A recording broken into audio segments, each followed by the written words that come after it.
So Maverick is definitely dead. Like, dead. Like, brain pulling out the bottom of his skull dead.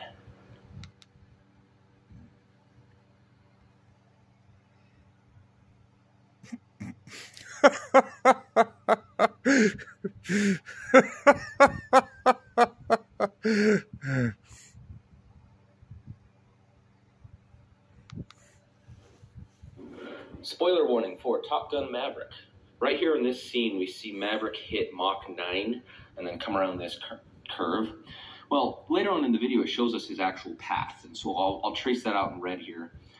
That path that he took is about 51 miles long, and if we find the center, using some tangent perpendicular lines, we find the center of the curvature and the radius of his turn, which turns out to be about 9 miles.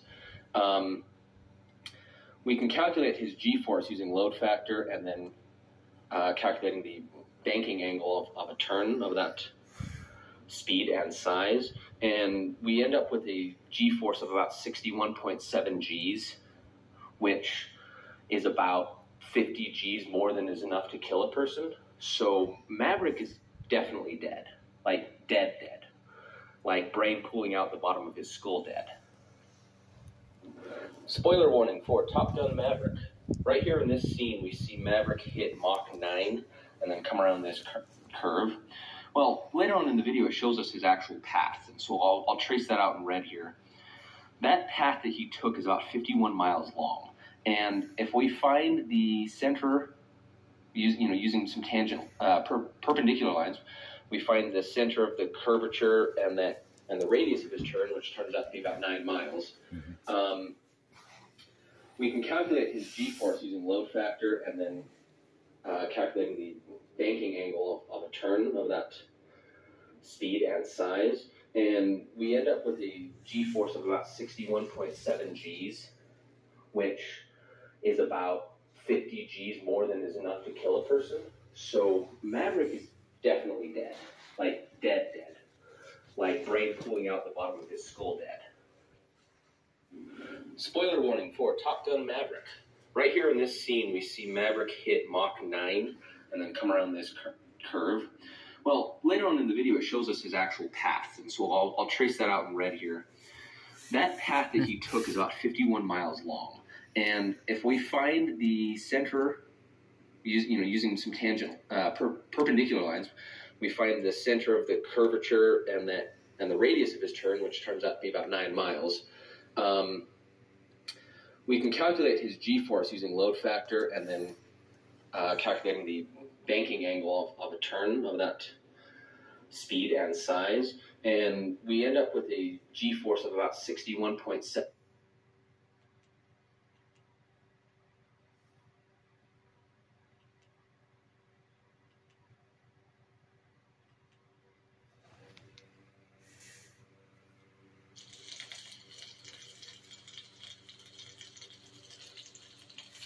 For 7 generations, our recipe has remained the same.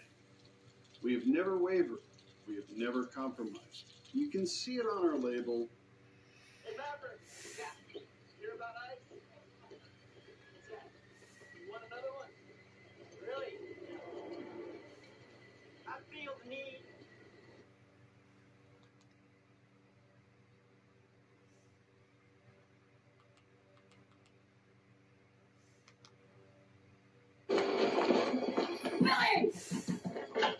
They don't tolerate scum. Help me gather the boys. Go on, get everyone downstairs. Little kid?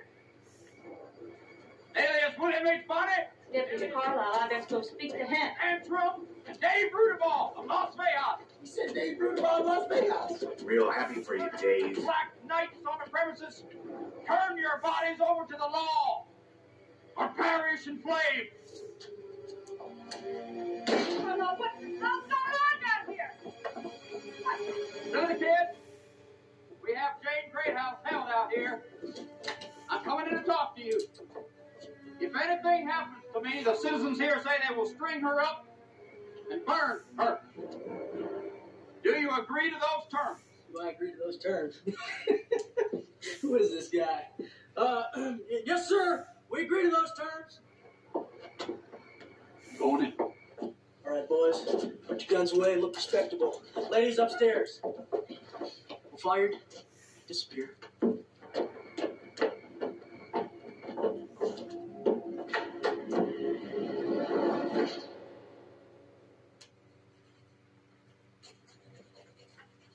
Gentlemen. Oh. Gentlemen, which of you is the leader of your gang? That would be me. Arkansas Dave. You are not, Dave. I am so. You are not. I am so. Are not. I am so. Gentlemen, I am a deputized man, and I do things law way. Which way? Law way. Law way. I see. Okay. Go ahead. Go ahead. Now, the people out there, they do things their own way.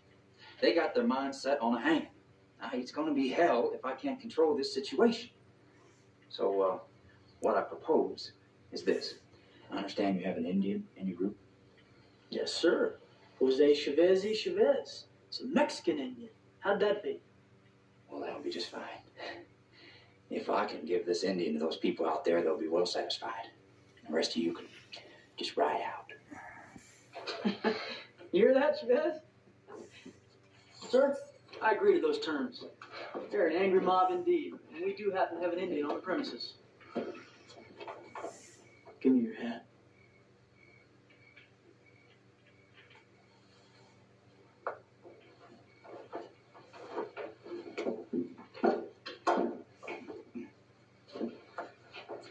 Now, Mr. Lawway, may I see your hat? I really don't see how hats are relevant in this situation.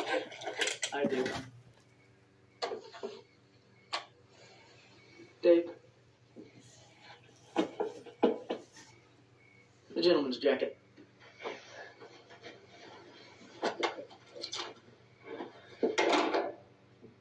There. Now I can talk to you. Now you don't look like such a politician. Can I take the Indian with me or not? The Indian's going out to satisfy the crowd. But you obviously don't understand the meaning of the word pals. Think I'd hand my friend over to a bucket of mule dung like you? That's an insult. Turn around, Chief. Come on, Carlisle, you bringing it out or not? All right, you white caps, we're coming out, but we're coming out shooting. Get ready for war!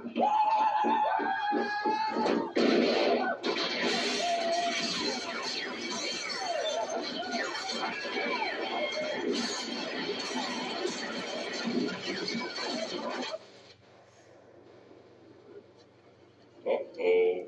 Oh, my God. That's Deputy Carlisle. That's James Carlisle.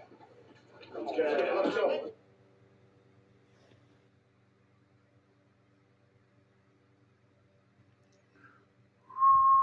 An important message for Americans aged 50 to 85. Oh my gosh, you're still using Mom's old coffee pot. It's my inheritance. Well, it is a family heirloom. You know what? The kids can just sell it to pay for my funeral. It's a good thing you have life insurance. Life insurance with our family history. Don't you know about Colonial Penn? It's guaranteed acceptance whole life insurance with no medical questions asked. I'm on a fixed income. Who isn't? You have it? We all do. John, Maria, even Paul with all of his medical problems. Colonial Penn. That's right. Colonial Penn Life Insurance Company. As you get older, your health may change. Colonial Penn understands that.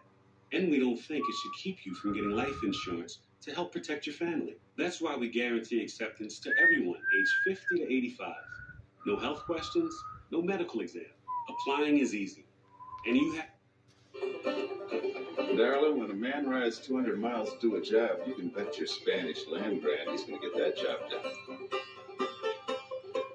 Now, if this Billy the Kid's around town like people say, he is $200 flat dead on this bar. You can't kill what you can't catch. You know these mestizos? They say that Blitos have horse, have devil. But who knows? Maybe a strong, big Texas man like you can do it. Are you really going to kill Billy the Kid? Does a horse piss where she pleases? Yeah, if he's man enough to come around here.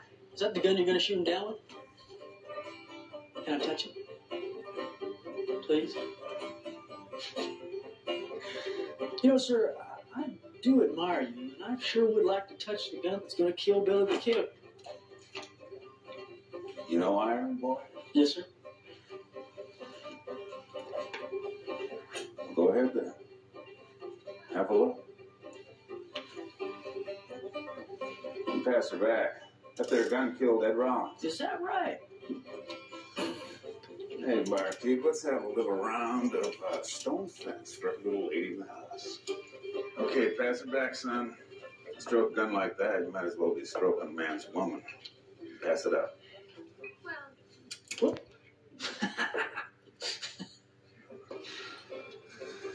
All right. Now you best be on your way before you get hurt. I'm leaving right now, and want to know what to look for in case I run into him. I'll come back and tell you. He's a good-looking kid. Way with the women. Dresses like a dandy, and he's a left-hander. And people say he's fond of whistling sad ballads. Now, you get out there in the street and you see somebody that fits that bill, well, you just come whispering to me. Okay. Bye-bye.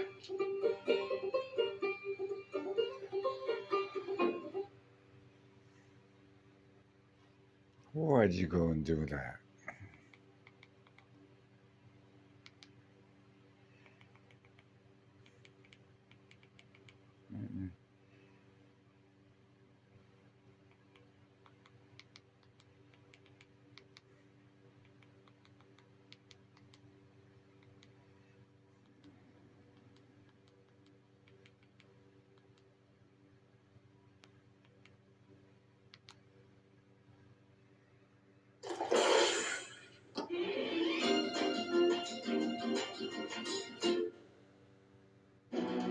The weather was humid and extremely hot, and sniper Carlos Hathcock and his spotter John Roland Burke were tired from running around the Vietnamese jungle looking for their next prey. Still, Hathcock remained unfazed. Peering through his binoculars, the experienced gunman quietly inspected his target, a feared counter-sniper known as the Cobra that had become his nemesis while fighting against the North Vietnamese. But Hathcock was confident that the Cobra was no better than him. After all, the brave soldier had a $30,000 bounty on his head, the highest ever for an American sniper in Vietnam. After failing the first attempt, Cobra and Hathcock ran deep into the jungle in a cat-and-mouse game until the two men were within sight of each other. They then aimed their rifles at each other, and what happened next only cemented the so-called White Feather Sniper as a Marine Corps legend.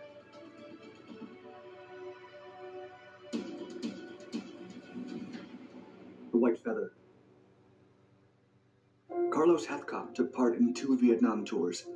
The 5'10", 120-pound sniper never willingly took a day off, and he volunteered for so many dangerous missions that at one point his commanding officer had no choice but to restrict him to his quarters. Hathcock mainly used the standard Winchester Model 70 .30-06 caliber rifle with an 8-power Unartel scope, and on some occasions he also used an M2 Browning machine gun. It was with his Winchester rifle that he set the record for the longest confirmed sniper dispatch at 2,500 yards, a record that remained